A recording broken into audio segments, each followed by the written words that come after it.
कुरान साफ तौर से कहता है वला तसुब्बुल्लज़ीना यदऊना मिन दूनिल्लाह, जो अल्लाह के अलावा किसी भगवान किसी खुदा को मानते हैं, देवी देवता को, उनको बुरा भला मत कहो। तो मुसलमान तो किसी को बुरा भला कह ही नहीं सकता।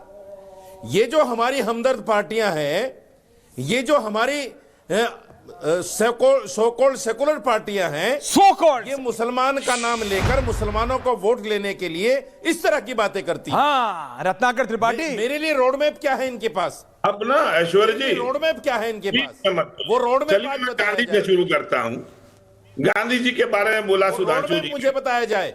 नहीं, जरा पहले सुनिए, साजिद रशीदी जी को जवाब दीजिए ना। कर लूं, बोलिए, उनकी बात पूरी होने दीजिए। आप उनको लाइएगा ना पॉडकास्ट में। पूरी कर लूं मैं अपनी बात, पॉडकास्ट मैं पूरी कर लूं। मैं नहीं करता पॉडकास्ट। अरे पूरी कर लीजिए। सुनिए, कुछ तो आपके लिए छोड़ दूं। मुस्लिम इलाकों वो आपके मित्र मनोज तिवारी के लिए छोड़ दिया मैंने।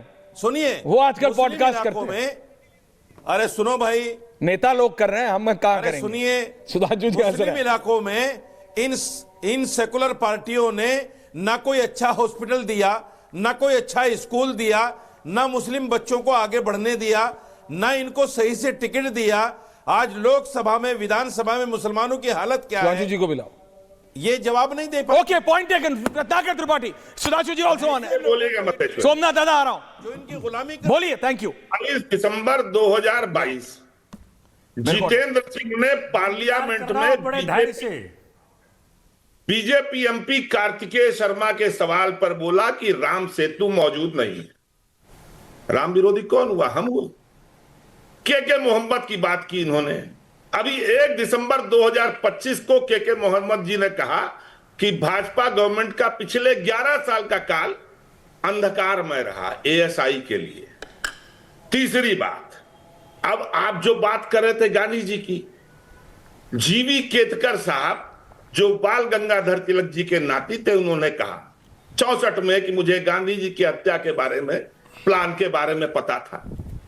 जस्टिस जीवन लाल कपूर की सुप्रीम कोर्ट के पूर्व जस्टिस की अध्यक्षता में कमेटी बनती है, जिसका निष्कर्ष है कि सावरकर जी और उनके साथ के लोग गांधी जी की हत्या में इंगित पाए जाते हैं। और द्विराष्ट्रवाद के तो जनक, उसके वाहक है सावरकर जी। सावरकर जी ने कहा कि मुसलमान और ईसाई यहां जरूर हो सकते हैं, पितृभूमि है, लेकिन पुण्य भूमि नहीं है। यह हिंदू भूमि है, यहां सिर्फ हिंदू लोग रह सकते हैं, उन्हें अपने मूल स्थान पे वापस ले जाना चाहिए। और इतनी देर से जब आप कह रहे थे शाहबानों ने हमें रोक दिया, जब सुप्रीम कोर्ट ने दिल्ली सरकार और केंद्र सरकार के बीच शक्तियों का विभाजन किया, तो आपने पार्लियामेंट में लाके रौंद दिया, अपने मन का हक का करा लिया।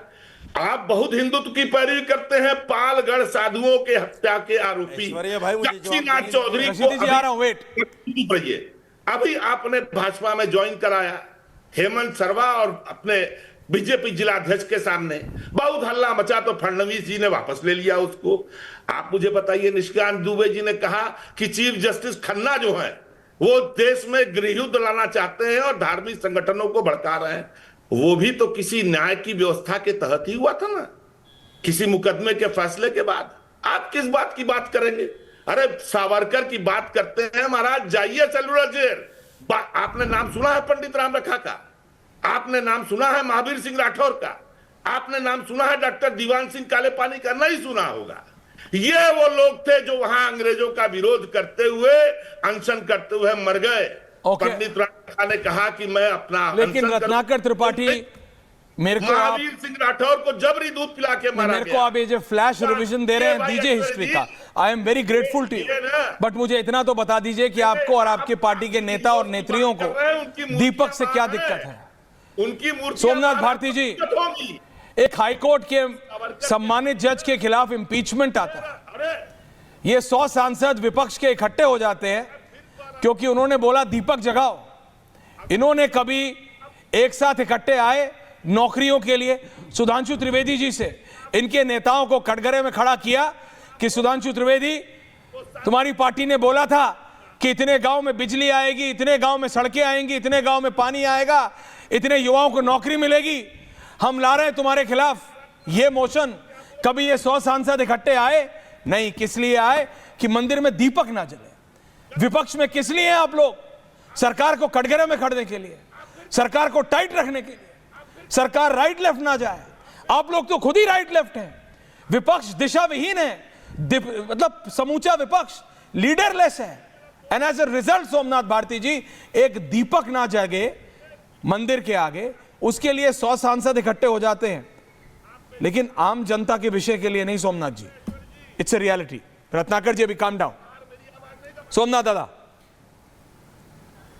ऐश्वर्या जी, मैं बहुत धैर्यपूर्वक हम भी उतने धैर्यपूर्वक सुनेंगे रहा था, और किस प्रकार से आप कह रहे थे कि भाई वो पॉडकास्ट होनी चाहिए, और इस प्रकार की मुझे लग रहा था कि आज पॉडकास्ट ही हो रहा है दोनों साथियों के बीच में।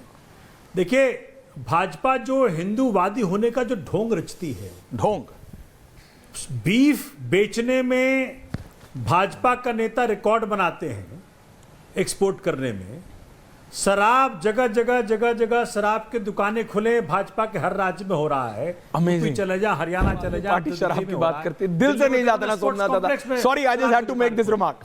सॉरी सोमनाथ दादा, मैं आपके बीच में नहीं बोलता, but I just have to make this remark. ये शराब दिल से नहीं जाती ना, ये शराब ने आपको इतना झटका दे दिया है दिल्ली में कि हर चीज में मैं बात क्या कर रहा हूं, आप शराब ले आते हैं दिल से।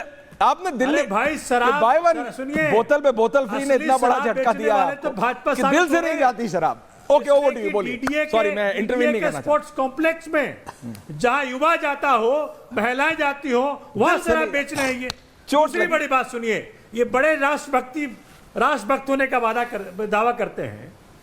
श्यामा प्रसाद मुखर्जी जो फजलुल हक के मंत्रालय में की सरकार में मंत्री थे 1941-42 में, उन्होंने क्विट इंडिया मूवमेंट को दबाने के लिए अंग्रेजों का साथ दिया। उनको रिक्वेस्ट किया, भाई दबाइए, क्विट इंडिया मूवमेंट खत्म हो जाना चाहिए।